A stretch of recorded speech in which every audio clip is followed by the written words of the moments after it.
Hi everyone! Welcome to Foodie Pinoy. Today, we're going to cook fried chicken a la Max. This recipe is easy and uses simple ingredients which can be found in your local grocery store. Let's proceed with the cooking. We will need 1 kilograms whole chicken, rock salt, 3 tablespoons fish sauce, 6 pieces pandan leaves, 1 teaspoon black pepper, and oil for frying. First, rub rock salt in the chicken flesh and cavity. We will also insert pandan leaves in the cavity. Tie the pandan leaves into a knot like this so we can easily remove it later. Okay, let's put it inside. The next step is to steam the chicken. Put the chicken in the steamer when the water starts to boil. Steam for 25 minutes. Remove the chicken from the steamer and let it cool. Once the chicken is cool enough, rub fish sauce and pepper.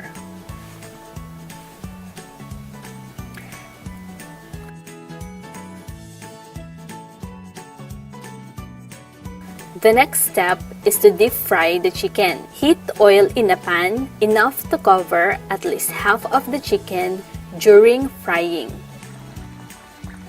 Deep fry the chicken until lightly brown. Now, we're going to flip the chicken to fry the other side.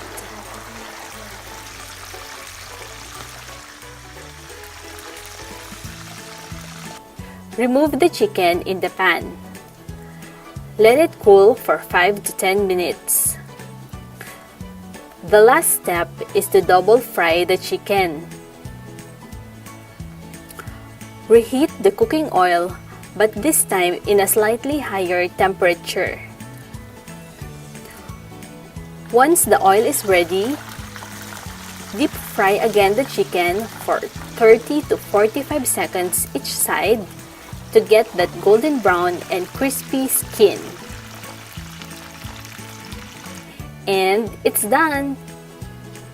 Here's our fried chicken a la Max. Instead of dining out, why not try to cook this? Your family will love it because we did.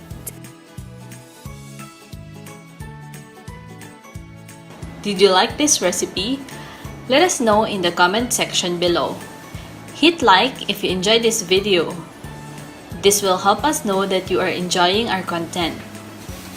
If you haven't subscribed yet, click subscribe button and make sure to click also the bell icon so you'll get notified once we release new videos.